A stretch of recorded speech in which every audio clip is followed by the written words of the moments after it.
texto muito conhecido por todos nós, basicamente um texto áudio. João capítulo 11, verso 1 em diante, está escrito: estava então enfermo um certo Lázaro de Betânia, aldeia de Marta e de sua irmã Maria. E Maria, aquela que tinha ungido o Senhor com unguento, ele tinha enxugado os pés com os seus cabelos, cujo irmão Lázaro estava enfermo. Mandaram-lhe, pois, suas irmãs dizer: Senhor, eis que está enfermo aquele que tu amas. E Jesus, ouvindo isto, disse: esta enfermidade não é para a morte, mas para que o Filho de Deus seja glorificado por ela. Verso 25. E disse-lhe Jesus: eu sou a ressurreição e a vida. Quem crê em mim, ainda que esteja morto, viverá. E todo aquele que crê, todo aquele que vive e crê em mim, nunca morrerá. Crês tu isto? Você diz amém por essa palavra? Pode ficar à vontade, amém? Quero ser grato a Deus pela oportunidade de estar com vocês. Glória a Deus pela vida da vassoura, por esse convite. Deus abençoe sua senhora, seu esposo. Sendo grato aos pastores, estendo minha gratidão a todos vocês. Me chamo Lucas Carlos, congrego na Igreja Batista Anunciar, lá no bairro Solimões. Sou pastoreado pelo pastor Leno Santos. Nós somos uma igreja em células. Na minha antiga igreja eu fui ordenado evangelista, mas hoje eu lidero células lá junto com a minha esposa. Junto nós lideramos 4 células, 2 células de criança, uma de adolescente e uma de adultos. Ela não pôde estar comigo aqui porque ela está no seminário da nossa igreja, mas espero uma próxima oportunidade poder trazê-la aqui comigo, amém? Mas de qualquer forma, trago um abraço dela para as irmãs e um Pai do Senhor para os irmãos, amém? Brincadeiras à parte. Eu quero compartilhar uma palavra bem simples ao seu coração, que o Senhor nesses dias tem ministrado ao meu. Quando nós olhamos para esse capítulo 11 do Evangelho de Jesus escrito por João, nós estamos diante desse que foi o último milagre público de Jesus.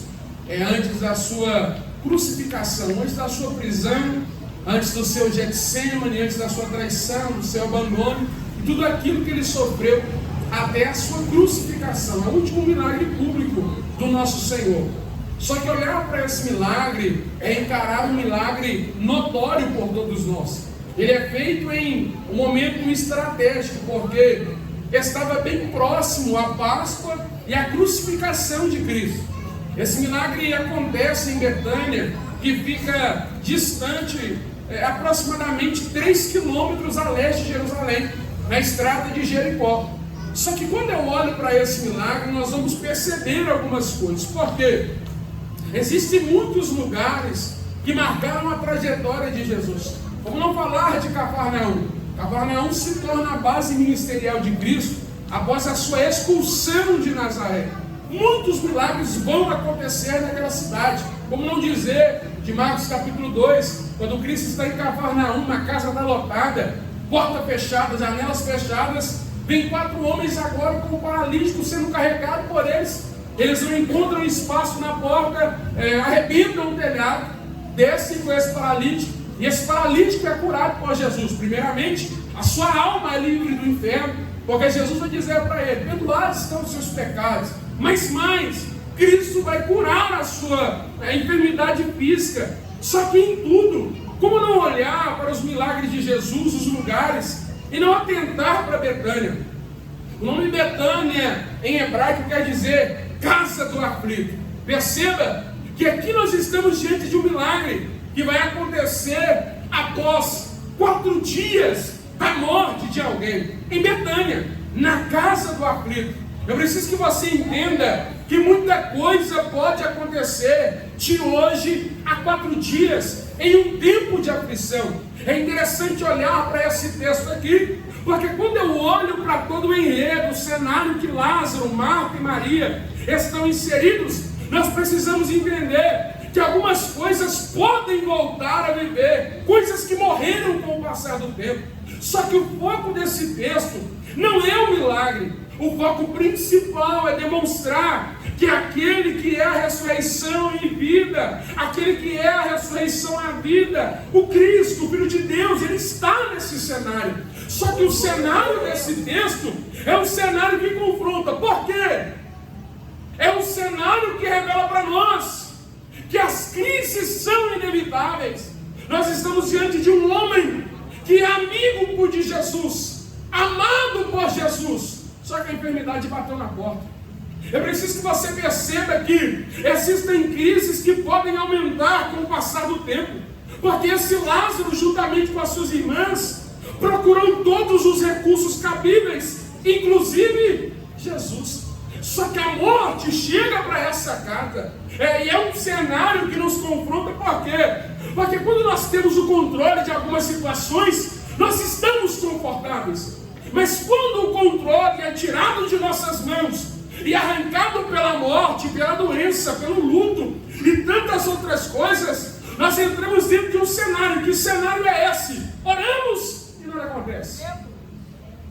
Buscamos e nada acontece. Aliás, ao invés de algumas coisas serem resolvidas, parece que piora. Nós queremos alívio e a dor aumenta.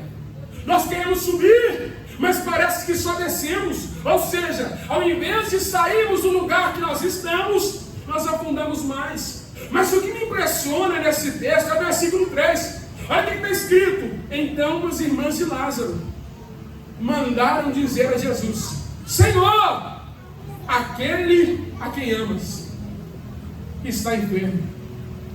Eu gosto de olhar para esse texto porque elas vivem em um cenário que não entendem, que não se domina, que não se tem o controle. Mas o que me conforta é que dentro de um cenário que alguém não entende, que perdeu o controle, que alguém não consegue dominar a situação, existe alguém no texto que, ainda que esteja vivendo um cenário que confronta, que está sendo dominado, tem alguém no texto que não perdeu o caminho de onde encontrar o Cristo. Nós podemos perder algumas coisas para simplesmente voltarmos a encontrar Jesus. Entenda essa verdade. Em alguns momentos de nossas vidas, Deus tirará o controle das nossas mãos, só para nós redescobrirmos o lugar aonde nós o encontrávamos. Entenda essa verdade. O caminho de acesso a Cristo está muito vivo dentro de mim, ainda que eu esteja vivendo um cenário que eu não entendo. Olha a verdade que essas mulheres estão nos mostrando. Deus tirou algumas coisas do controle delas para alguém se colocar no caminho e buscar aquele que tem o controle de todas as coisas. E será que não é esse o nosso cenário? Porque em alguns momentos Deus arranca o controle das nossas mãos para alguém lembrar da oração, para alguém voltar para os montes, para alguém voltar para as consagrações, para alguém se achegar para mais perto dele. Eu gosto de dizer alguma coisa, e isso mexe com a minha alma, porque eu sei aonde buscá-lo, eu sei aonde encontrá-lo. Irmãos, grave isso no seu coração. Não entender o que nós estamos vivendo não anula o caminho até Cristo. Não entender as situações que estamos passando não anula o nosso caminho até Ele. Entenda essa verdade. É por isso que nós estamos aqui hoje, porque a nossa vinda nesse lugar independe do que acontece daquela porta para fora. Isso é prioridade. Olha que coisa interessante. No meio desse embaraço que a casa de alguém está vivendo, é um recado rápido. Outro dia eu volto para pregar com mais tempo. No meio do embaraço que uma casa está vivendo, existe alguém que não perde o caminho do acesso. Só que, irmãos, aí vem outra coisa que confronta a gente. Porque elas sabiam aonde encontrá-lo, amém? Amém? Elas sabiam aonde encontrá-lo, amém? Amém? Elas sabiam o caminho e sabiam que no final desse caminho, quem estaria nele? Cristo. Fala comigo, Cristo? Cristo. Só que vem uma pergunta, pastor. Se sabe aonde encontrá-lo? Se sabe aonde ele está?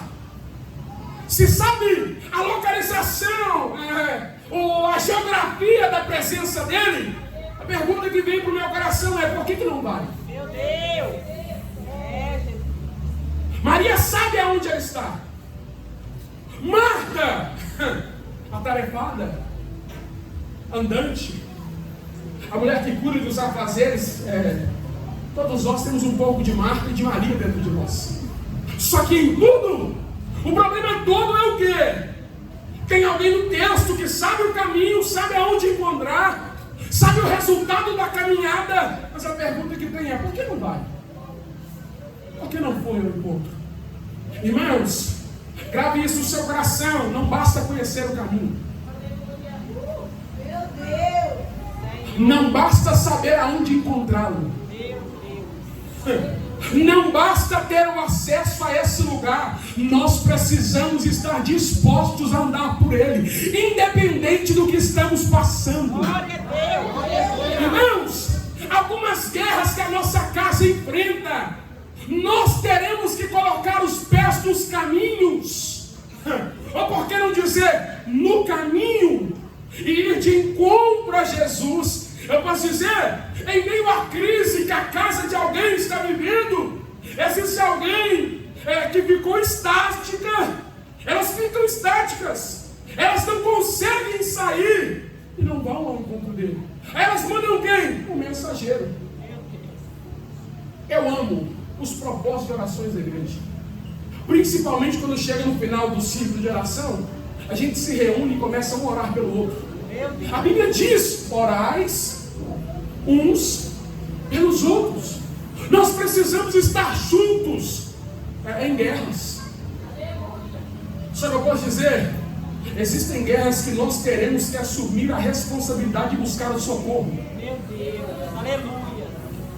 Em algumas guerras, nós teremos que descartar as muletas e nos colocar nesse campo de batalha.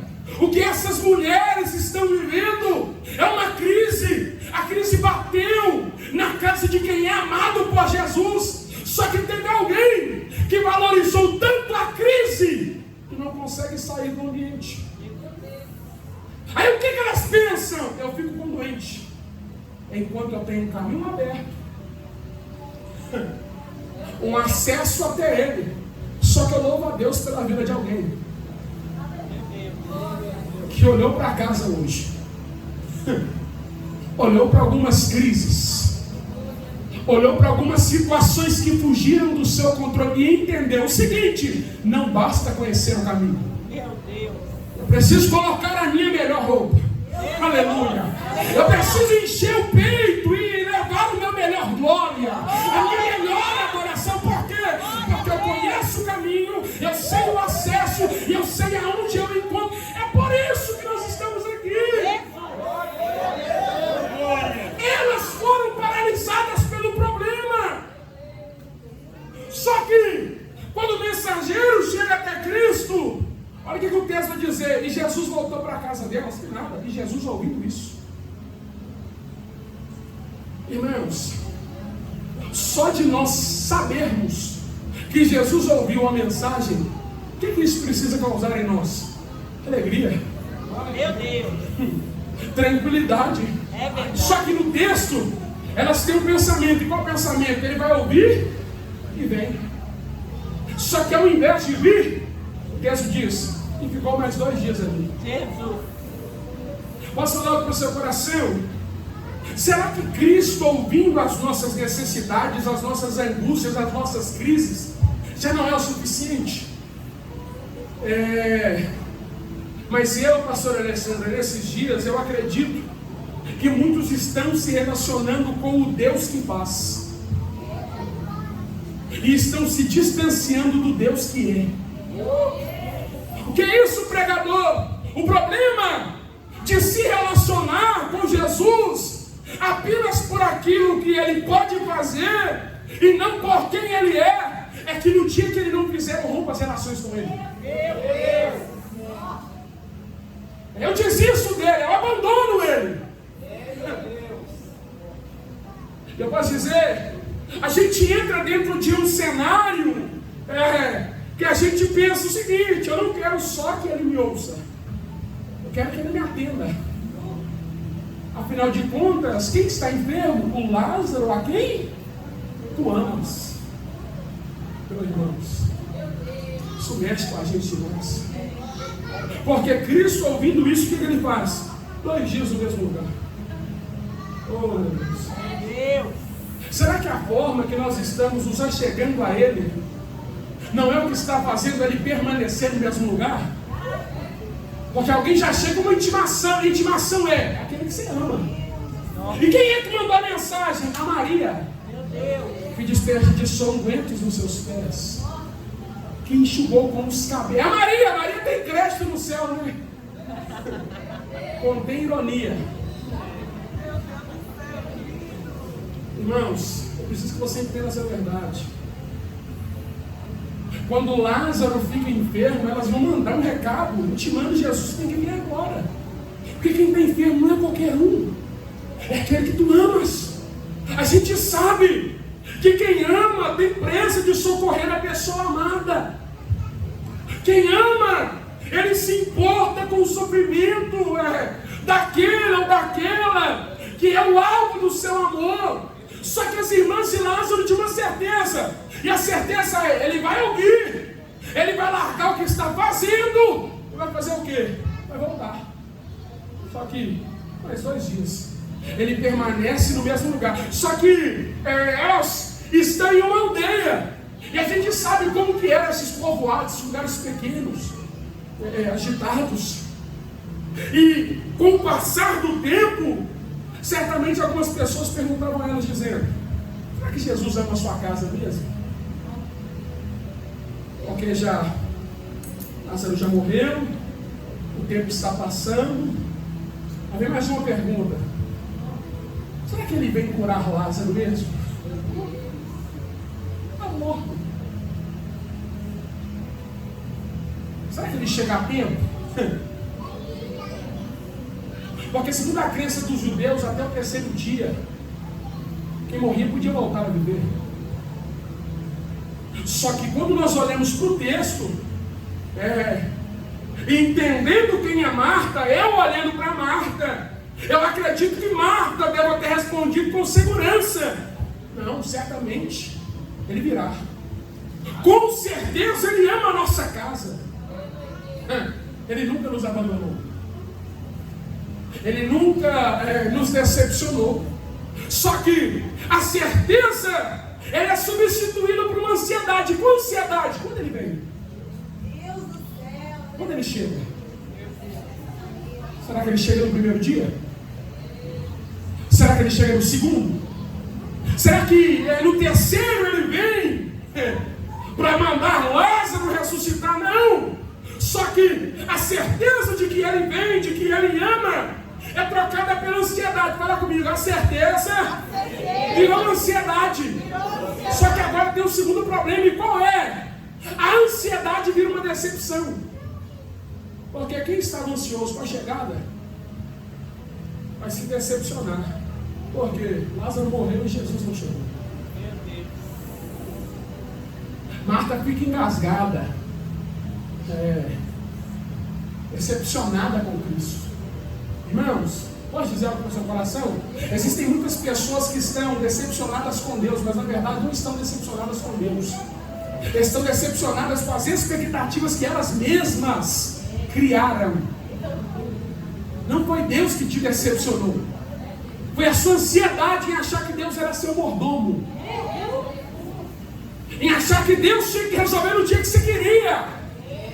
Só que a Marta, ela fica engasgada, e a certeza virou ansiedade, a ansiedade agora vira uma ferida.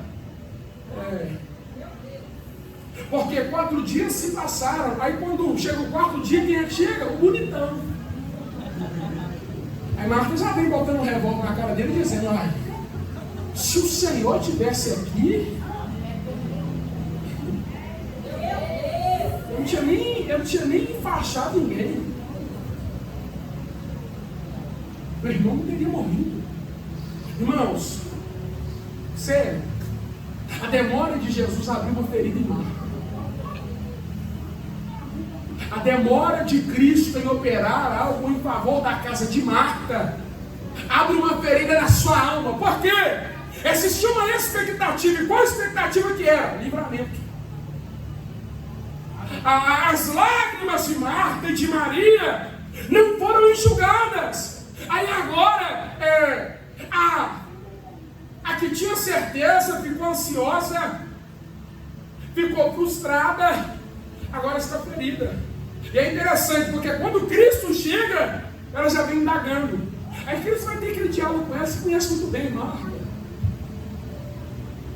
Aquele que crê em mim, Meu Deus, aleluia. ainda que esteja morto, ele viverá. Meu Deus, aleluia. Só que a Marta está tão ferida que ela crê na ressurreição pós-morte. Ela está falando da eternidade. Olha o que ela vai dizer para Jesus: Senhor, naquele grande dia, todos que estão mortos, eles ressuscitarão, eles voltarão a viver. Só que Cristo, nesse texto, ele fala sobre 2 tempos. Quantos tempos? Ele fala sobre o futuro. Só que o que Cristo estava querendo dizer para Marta era o seguinte: Marta, o que eu tenho para fazer hoje não pode ficar para o futuro. Meu Deus. Só que as feridas de Marta não deixam Marta se atentar ao presente. Porque a Marta está tão ferida com o passado, algumas coisas que Deus não fez. Só que antes de você olhar para Marta e censurar ela, porque a gente gosta de bater na Marta, ansiosa, atarefada, será que não é essa a noite da gente sondar o nosso coração? Irmãos, quantas pessoas que nos ferem com palavras venenosas. Eu não digo que você é coach, não. Para conversar com a sua alma. Quantas pessoas que vêm com palavras venenosas e do tipo dizendo: esse é Deus, onde está? Se Deus importa com você, por que você está passando por tais problemas? Se Deus ama você, por que você está doente? Por que está sozinho? Se Deus é bom, por que não poupou sua casa? Por que não poupou a pessoa que você amava naquele fim trágico? Se Deus é amor, porque a pessoa que você ama foi arrancada dos seus braços pelo divórcio ou pela morte. Muitas das vezes, pastores, o maior drama que nós enfrentamos não é a perda, mas é a demora de Deus em vir nos socorrer. Só que quando nós vamos olhar para esse texto, nós perceberemos que o Cristo, aquele que é soberano, ele não estava longe nem diferente, porque Jesus nunca disse que não haveria morte. O que é que Jesus disse no texto? Olha o verso 4. Lê. E Jesus, ouvindo isso, disse: esta enfermidade não é para, mas para a glória, mas para que o Filho de Deus seja glorificado por ela. Entenda uma verdade: Jesus, ele nunca disse que não teria morte. Só que a verdade é que Cristo estava querendo dizer para a casa de Marta: Marta, a glória não será da morte. Porque no final do versículo ele vai dizer: para que o Filho de Deus seja glorificado por quem? Meu Deus. Quem é que está fazendo o nome de Deus ser glorificado nesse texto? A morte. Então o que Cristo queria dizer para aquela casa é o seguinte: a primeira palavra na casa será da morte. Mas não é porque a morte falou primeiro, Meu Deus. que a última palavra será dela. Glória a Deus. Porque quando Jesus bota o pé em Betânia, ele estava querendo dizer: eu cheguei para acabar com algumas coisas que começaram. Glória a Deus. Ele permitiu que o diabo falasse primeiro. E será que conosco não é assim? Deus está permitindo que o nosso adversário fale primeiro. Faça algumas coisas dentro da nossa casa. para que o nome do Senhor seja glorificado. Só que aí vem o verso 24 e 25. 25 e 26, se não me engano. E disse-lhe Jesus: eu sou a ressurreição e a vida.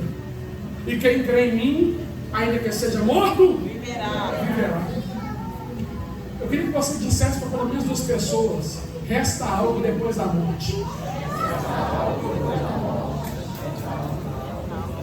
E alguém sabe me dizer que algo é esse? Recomeço. Meu Deus. O recomeço, na verdade, ele é o caminho da ressurreição que o Evangelho nos propõe. O que Jesus vai dizer? Aquele que crê, ainda que seja morto, viverá. Porque apesar da morte ser o fim, a ressurreição, ela é um recomeço que opera de uma forma miraculosa. O escritor vai dizer o seguinte: Deus nos amou quando nós ainda éramos pecadores. O amor de Deus se manifestou em nossas vidas quando nós não estávamos nem aí para Ele. Porque às vezes a gente pensa o seguinte: eu preciso cantar para Jesus porque Ele me ama, preciso pregar para que Jesus me ame. Sabe quando é que Cristo nos amou? Quando você não estava nem aí para Ele. Talvez com o nariz cheio de cocaína, usando droga, bebendo, prostituindo, adulterando, mortos. Aí Cristo, Ele assume um posicionamento que era nosso, Ele esvazia de sua glória, assume forma corpórea de um homem e vem à terra, morre em nossos lugares. Para quê? Para que os mortos pudessem recomeçar. Aquilo que foi morto no Éden, através da cruz do Calvário, existe um recomeço. Só que eu gosto de olhar para as palavras de Jesus, porque quando Jesus ele entra nessa história aqui, ele vai dizer: aquele que crê em mim, ainda que esteja morto, ele viverá. Irmãos, Deus não precisava da fé de Marta para que Lázaro ressuscitasse. Porque se nós nos atentarmos no texto, Marta não crê na ressurreição de Lázaro naquele tempo. E ainda assim nós sabemos o desfecho dessa história. Só que quando nós vamos olhar para toda a Bíblia Sagrada, nós perceberemos que são tantos personagens bíblicos que precisaram crer, mesmo depois de algo ter morrido. Vamos não falar de Moisés. Depois de 40 anos no deserto, fugindo de uma forma errada, de tentar começar o seu ministério, aí Moisés vai avistar uma sarça, a sarça se queimava e não se consumia. Isso apontava para a ressurreição. E quando nós olhamos para o cenário desse homem, nós perceberemos que não eram 40 dias, não eram 40 meses, nem tampouco 40 semanas, era 40 anos. E vamos ser sinceros, depois de 40 anos, não se tem esperança que o ministério morto possa voltar a viver. Até que Deus olha para Moisés e diz: tira as sandálias dos teus pés. O que Cristo estava dizendo para Moisés e para nós naquele tempo? Ele estava dizendo para ele: Moisés, existe recomeço depois que algumas coisas morrem e são enterradas na areia. Ele estava querendo dizer para ele: Moisés, existe um recomeço. Só que a ideia desse texto de Lázaro, Jesus olha para Marta e Maria e vai dizer: onde o puseram? E Jesus estava querendo das irmãs: me levem até onde existe morte. Eu posso dizer algo para o seu coração? Porque quando alguém chama as irmãs para ir até onde Lázaro estava, alguém vai dizer: já chega mal, são 4 horas. Não são 40 horas. São 4 dias que alguém está sepultado. Só que eu preciso que você entenda e guarde isso no seu coração, porque é mais importante do que o tempo do sepultamento é onde o puseram. Tão importante quanto saber o que e quem está morto é saber aonde o puseram, aonde o morto está. Você entendeu essa verdade? Porque Lázaro não foi para esse lugar sozinho. Tem morto que colocaram no esquecimento, no saudosismo, no passado. Mais importante do que o mau cheiro é saber aonde o puseram. Eu posso dizer, não me fale da causa da morte, me informe aonde o puseram. Não me fale sobre o cheiro, me fala aonde o puseram.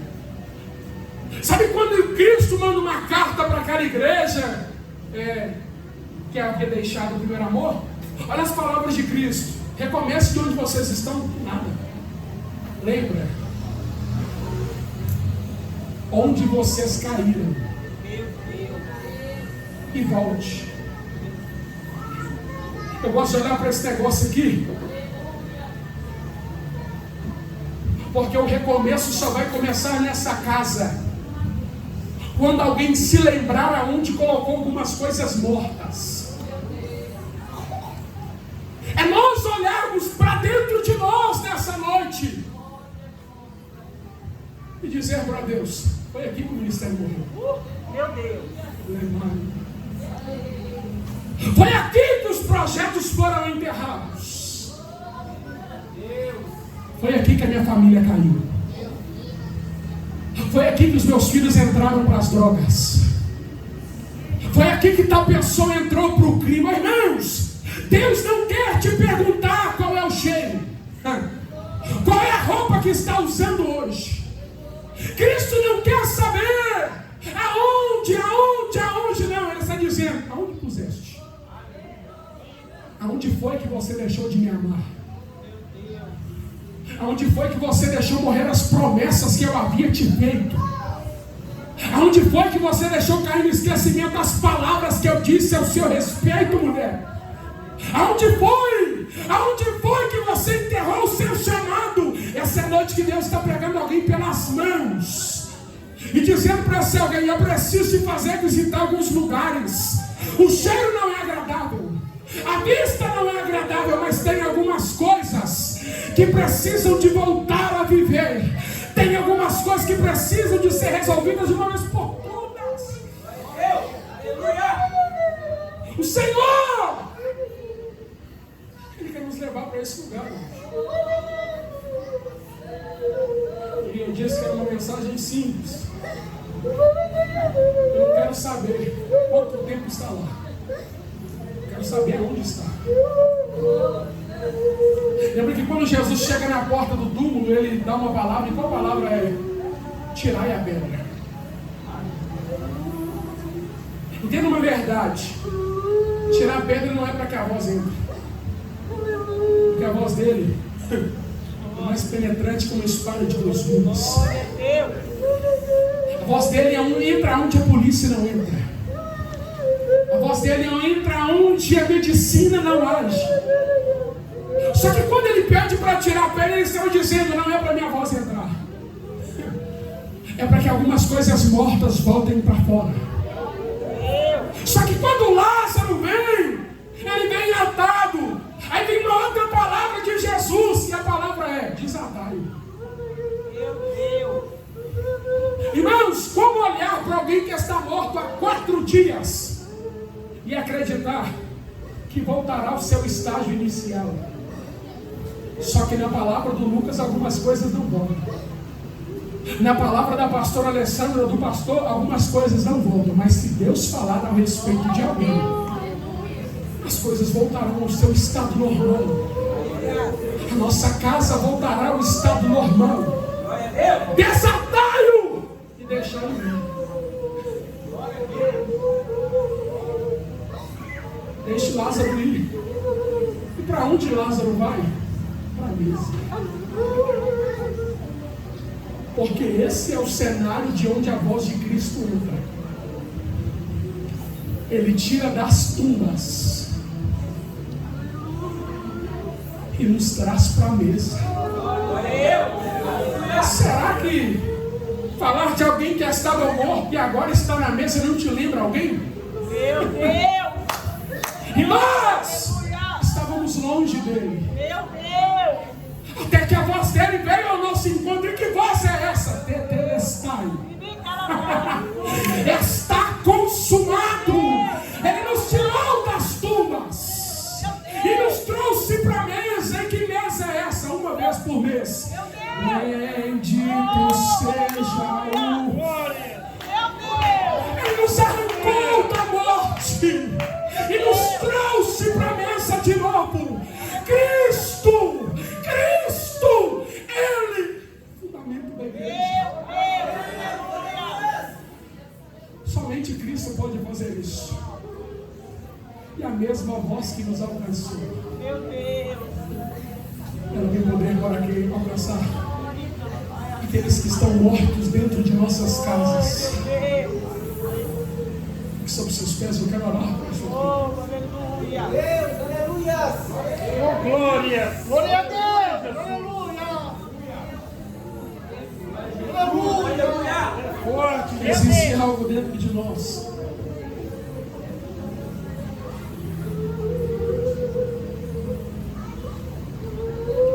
que anseia por Cristo, a nossa alma, o nosso corpo, o nosso espírito clama pela voz dele. Nós somos os Lázaros. O pecado nos matou, mas através das mãos dele, através da voz dele, através do seu sangue vertido na cruz do Calvário, ele disse para a gente: aquele que crê em mim. E como nós cremos nele, nós o confessamos, nós o reconhecemos como nosso único e suficiente Salvador, e isso nos traz de volta para a mesa.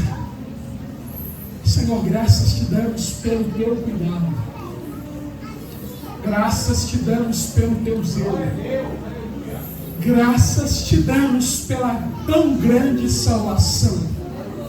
Nós te adoramos porque tu és bom. Existiam muitos melhores do que nós, mais capacitados, mais remunerados, mas aprove o Senhor olhar para lugares escuros, fechados e nos encontrar mortos, mas a tua voz nos trouxe a vida, a tua voz nos trouxe para a mesa, nos desatou e nos fez assentar em meio aos príncipes de Deus. Obrigado, Senhor, porque aonde a polícia não entrou, a tua voz entrou. Aonde a nossa família nos abandonou, a tua voz entrou. Aonde a medicina não deu jeito, a tua voz deu jeito. Aonde a terapia não deu jeito, o teu saia para fora deu jeito. E é por isso que nós somos gratos ao Senhor por tudo que fizestes, por tudo que tens feito e por tudo aquilo que nós ainda viveremos na tua presença, em nome de Jesus. Amém.